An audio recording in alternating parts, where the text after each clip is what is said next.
안녕하세요. 오늘은 캔버스 짜는 거를 빠른 속도로 보여드리도록 할게요. 먼저 캔버스 짤 때 저희가 가장 많이 사용하는 캔버스 프레이머랑 그 다음에 건타컵, 그리고 여기 타카심, 그 다음에 타카심을 중간에 빼줄 타카 리무버, 이렇게 준비를 했고요. 저는 이거를 쓸 때 여기 이렇게 이빨이 이렇게 나 있는 것들이 있어요. 근데 그거보다는 저는 이렇게 평평한 거를 선호해요. 물론 이빨 난 것도 좋아하고 이렇게 고무로 되어 있는 것들도 많이 사용을 하기는 해요. 근데 이렇게 이빨이 나 있는 것 중에 되게 조악하게 나 있는 것들이 있어요. 이게 정품이 있고 아닌 게 있어요. 그 가격 차이가 좀 굉장히 크거든요. 근데 대부분의 국내에 있는 것들은 좀 그렇게 좋은 상태는 아니에요. 그래서 천이 좀 잘 찢어져요. 탱탱하게 자르려면요. 그래서 저는 이게 좀 평평한 거를 좀 더 선호를 하고 여러분들도 사실 때 이렇게 평평한 거를 구매하시면 좋을 것 같아요. 구매를 하면은 원래는 여기 이렇게 가죽이 없어요. 가죽이 없어가지고, 그리고 없고 여기가 좀 뾰족하게 되어 있는 경우가 있어요. 그래서 이 가죽을 대실 수 있으면 가급적이면 가죽을 대시고, 가죽을 못 대실 때는 이걸 좀 사포나 이런 걸로 갈아가지고 부드럽게 만들어 주시면은 캔버스 천이 안 찢어지고 예쁜 캔버스를 만드실 수 있어요. 타카는 이렇게 열어보시면 여기 타카심이 이런 식으로 들어가게 되고요. 타카심은 여기 한국 거 이거 사용을 하고 있어요. 과거에는 일본 거 코팅된 걸 썼는데 국내 것도 코팅된다고 해서 쓰고 있고요. 코팅이 안 된 거는 안 좋은 이유는 뭐 요새 코팅 거의 안 하는 경우는 없죠. 근데 코팅이 안 되는 거는 나중에 녹이 잘 쓸더라고요. 코팅이 좀 잘 돼 있는 것들 조금 더 비싸더라도 그거 사시는 게 좋아요. 근데 가격으로 코팅이 잘 돼 있다 아닌가를 알 수 있나요? 그렇진 않아요. 가격으로 알 수 있는 건 아닌데 네. 안 돼 있는 거는 표면이 진짜 달라요. 표면이 만져보면 정말 쇠 날 것 같은 것들도 있고요. 거기에 코팅되어 있는 거는 약간 노란빛 나게끔 돼 있거나 만져보면은 코팅 재질감이 느껴지세요. 네. 하고 이렇게 얘를 잘 딱 달으시면 되시고요. 이거는 사용하실 때 절대 사람 눈이나 이런 데 향해서 쏘시면 안 돼요. 잘못하면 박히실 수도 있어요. 그래서 이거 가지고 장난치신 건 절대 안 됩니다. 가끔가다 미래에서 이거 가지고 총싸움 하죠. 그러다 눈 아래 박힌 경우도 있습니다. 조심하세요. 네. 천을 먼저 뒤집고요. 캔버스를 짤 때 캔버스가 앞뒷면이 있어요. 그래서 앞뒤를 어떻게 구분하냐면 여기에 단차가 하나도 없는 부분이 뒤로 가야 되는 면이고요. 천이 올라와줘야 되는 부분은 이 반대쪽 면, 이렇게 속으로 들어가 있는 면이라고 생각하시면 되세요. 왜냐면 이게 닿으면요, 그림 그릴 때 굉장히 불편해요. 하기 때문에 이렇게 안쪽은 여기 좀 공간이 있어야지만 천을 했을 때 닿지 않아요. 그래서 이 부분에다가 짜도록 할게요. 천을 아주 잘 잘라놔서 특별한 확인 없이 그냥 하셔도 별 상관은 없을 것 같아요. 일단은 내면을 다 확인을 해주세요. 그래서 일단 양쪽은 무조건 평행해야 돼요. 그리고 이쪽은 처음에 타카를 박는 부분 쪽이 좀 더 길게 나와야 돼요. 왜죠?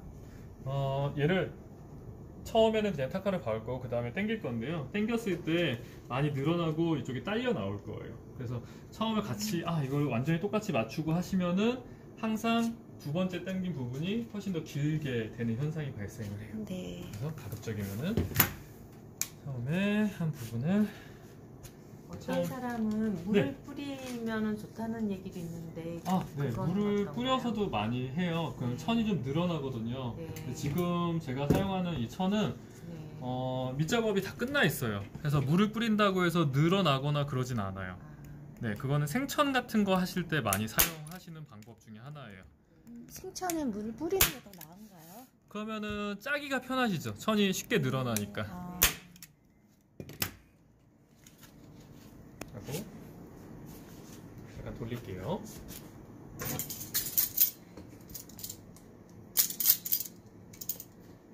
이거를 넣으실 때는 항상 이 천의 방향하고 혹은 프레임의 방향하고 평행하게 넣으시는 게 좋으세요. 이거를 만약에 한쪽 사선으로 이렇게 넣으신다 그랬을 때는 천이 찌그러질 확률이 되게 높아요. 하고 지금처럼 잡고 지금 정도 이렇게 탱탱하게 온 정도에서 살짝 슬라이딩을 해주시면 좋으세요. 그리고 천은 약간 노하우긴 한데 이렇게 당겼을 때 천올이 살짝 이렇게 결이 바뀌게끔 되거든요. 재질감이요. 그 재질감이 바뀌는 정도까지만 텐션을 주셔도 충분히 탱탱해요. 근데 그 이상으로 욕심 부리시면 천이 찢어질 수도 있고요. 결이 안 바뀔 정도까지 천을 짜시면은 나중에 천이 출렁출렁거려서 굉장히 불편하실 수 있어요. 아까 매니저는 이렇게 한 다음에 반대쪽을 네. 다시 짜잖아요. 근데 네. 저는 사실 그냥 이렇게 하고 넘어가요. 이렇게 과거에는 했었는데 여기를 이렇게 해놓은 다음에 다시 풀고 한다고 해서 이게 텐션이 더 세거나 그러지 않더라고요. 그리고 옛날에는 하나씩 박았어요. 그러다 보니까 한쪽을 당기면 이게 터져 나왔어요. 그래서 지금은 아예 3개씩 안정적으로 박아요.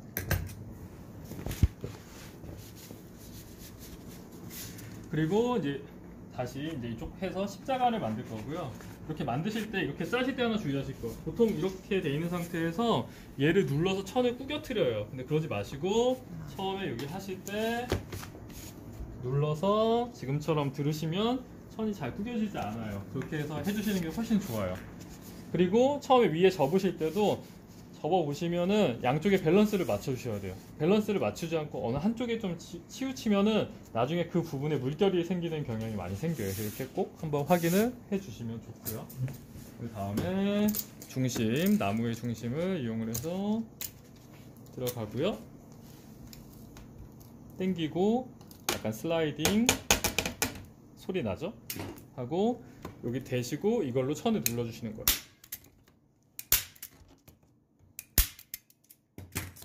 캔버스 짜는 거 굉장히 어려워요. 그래서 초보자들한테 이거를 짜라고는 못하지만 전공하실 분들은 짜야 돼요. 왜냐면 국내에서는 짜는 게 안 비싸지만 해외 나가면 짜는 캔버스 되게 비싸요. 인건비 자체가 굉장히 높아요. 그래서 이거를 다 사서 쓰면은 그렇게 집안이 부유하지 않은 이상 그림 그리기 정말 되게 많이 힘드세요. 그래서 가급적이면은 짜서 사용을 해 주시면 좋을 것 같아요. 그리고 또 하나는 캔버스를 짜는 거를 이렇게 지금 알려드리는 이유 중에 하나는 좋은 캔버스를 화방에서 좀 고르시라고 알려드리는 거예요. 보통 캔버스를 잘 모르시면은 잘 못 고르세요. 그래서 좋지 않은 캔버스를 고르는 경우도 있어요. 그래서 캔버스를 잘 골라주시면 좋을 것 같아요. 뒷면을 할게요. 뒷면은 예전에는 이 방향, 그 다음 이렇게 이런 식으로 사선호 대각선 쪽으로 이렇게 해서 한 바퀴 돌았거든요. 그 자동차 타이어 할 때도 그렇게 하라고 배웠는데 요새는 그렇게까지 안 해도 괜찮은 것 같아요. 그냥 한 바퀴 저는 쭉 돌아줄 거예요. 그리고 옛날에는 이렇게 해서 잡은 상태에서 얘를 잡고 당겨서 했었거든요. 네. 근데 그 이유 중에 하나는 여기를 홀드하기가 되게 힘들었었어요. 타카를 박으면 뺄 때 잘 부러져서 그랬고요. 지금 저는 여기를 잡고 그냥 당길 거예요. 당길 때 약간 캔버스 바깥 방향으로 당길 거예요. 하고 한번 봤고요. 이번에도 약간 방향으로 당기는. 그죠. 약간 사선 방향 되게 미묘하게 힘을 살짝 주시면 더 좋아요.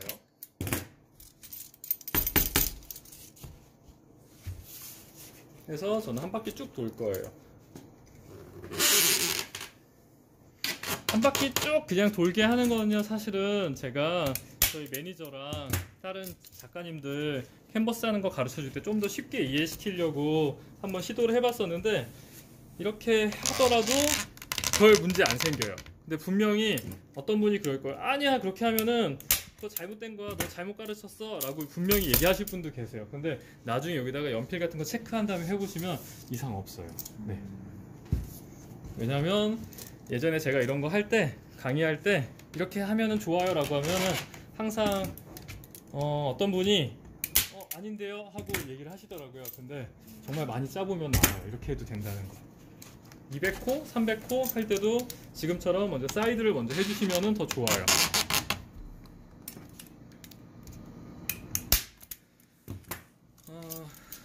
아주 옛날에는요, 이렇게 내 면을 안 짜고서 그냥 가운데서부터 나간 적이 있어요. 근데 그렇게 되면은 항상 캔버스가 많이 울어요.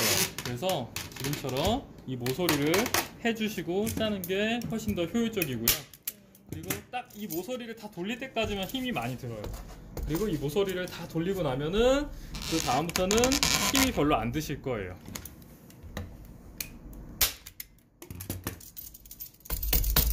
이거 할 때요, 저는 약간 비슷한 힘 줘요. 아까 말씀드렸죠. 약간 천이 좀 울렁울렁 약간 천 결이 뭔가 살아난 듯한 느낌 정도까지만 잡아당겨주면 돼요. 그리고 맨 처음에 박았던 거 뺄 거예요. 그리고 이쪽에서도 맨 처음 했던 면 뺄 거예요. 얘네를 빼는 이유는요, 얘네는 두 번째 거를 텐션을 주기 위해서 잡아주는 역할만 하는 거예요. 네. 근데 얘네가 두 번째 거를 당기면서 얘네에서 이미 밀려 들어가는 현상이 생겨요. 그래서 얘를 그대로 놔두면은 좀 구겨짐이 생겨요, 천에. 네. 그래서 이렇게 한 다음에 다시 피시고 잡고,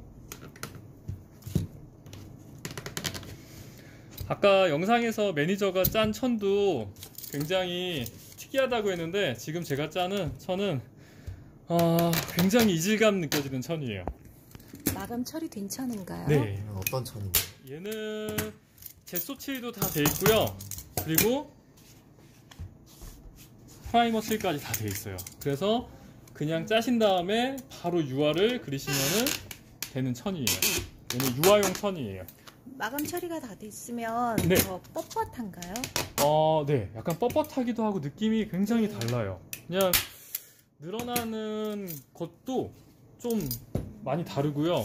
덜 늘어나겠네요. 네, 훨씬 힘이 들어요. 그리고 좀 조심하게 돼요. 그냥 일반 천은 쑥 하면 쭉 늘어나가지고 네. 짜기도 되게 편한데 얘는 좀 많이 버텨요. 근데 버티는 거 무시하고 무조건 당기면 안 되는 거죠? 안 돼요. 그냥 더 잘 봐야 돼요. 그러니까 얘는 코팅이 돼 있기 때문에 어찌 보면은 당겼을 때 천이 일어나는 느낌을 잘 캐치를 못하는 것 같아요. 지금 제가 해보니까. 이렇게 다 하신 다음에는 네, 지금처럼 이 정도 텐션이 되죠. 그렇죠? 네, 이 정도 텐션에서 이제 한쪽 면, 반대쪽 면, 그 다음에 양쪽 이렇게 순서를 해야 돼요. 이렇게 돌아가면서 하면 이때도 진짜 위험해요.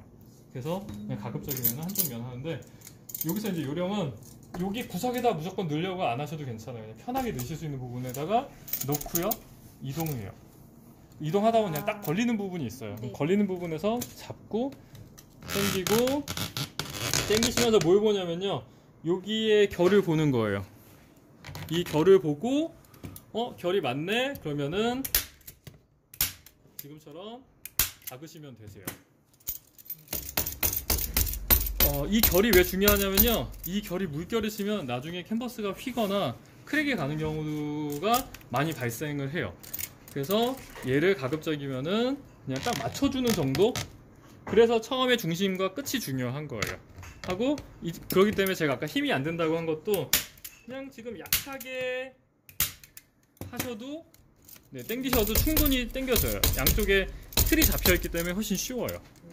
그래서 여기까지만 스트레스 받고 여기서부터는 그냥 되게 수월해요. 하고 잡고 안쪽으로 넣어주고 누르고 당기고, 그리고 높이 맞춰주고 맞네? 그러면은 바로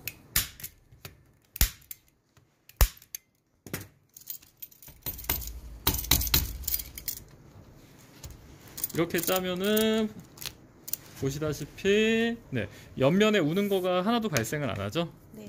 네. 예고.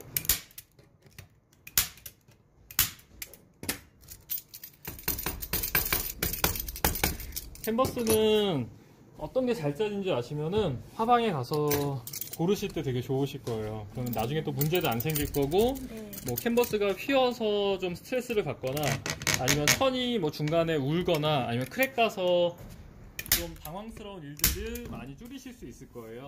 그래서 캔버스 직접 짜보시는 것도 좋고, 또 좋은 캔버스에 조금 더 비용을 많이 지불하시는 것도 차라리 괜찮은 방법이에요.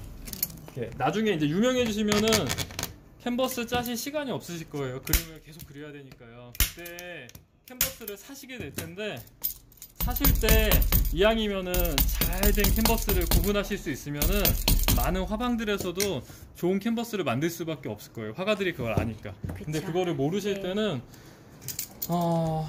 그 사람들이 어떠한 캔버스를 제시하든 그냥 그거를 사다 보면은 캔버스에 계속 지속적인 품질 저하가 있어요. 그래서 여러분들이 캔버스에 대해서 좀 이해를 하고 구매를 해주시면 좋을 것 같아요.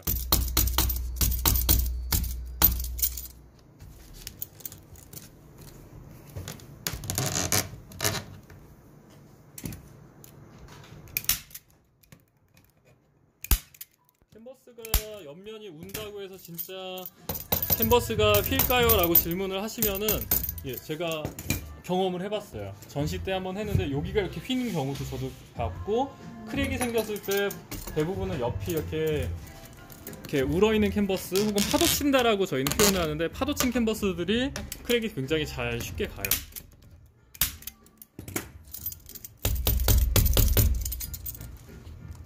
아까는 3개 박았는데 여기는 2개 박죠. 왜냐하면 여기 들어갈 공간을 보시고 하시는 게 좋아요. 이 사이즈가 들어갈 공간이 없는데 타카를 너무 많이 박아서 없으면요 굉장히 불편하시니까, 지금 옆면같이 공간 없을 때는 3개를 박는 것보다 지금처럼 공간을 확인하시면서 뭐 3개 또는 2개 지금처럼 박으셔도 됩니다.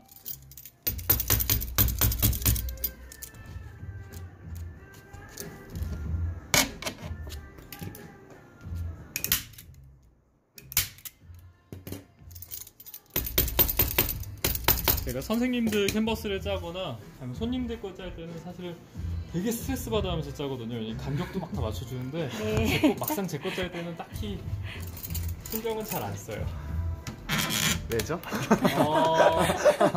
저도 그 이유를 모르겠어요. 그냥 경이에요. 그냥 이렇게 남의 거 해줄 때 저도 모르게 더 신경 써요. 이러면 안 되는데 이게 유전이에요, 유전.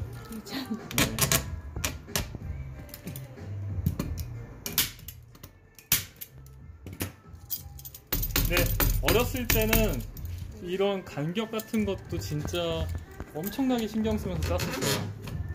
네, 그래서 그게 몸에 많이 배웠던 것 같아요.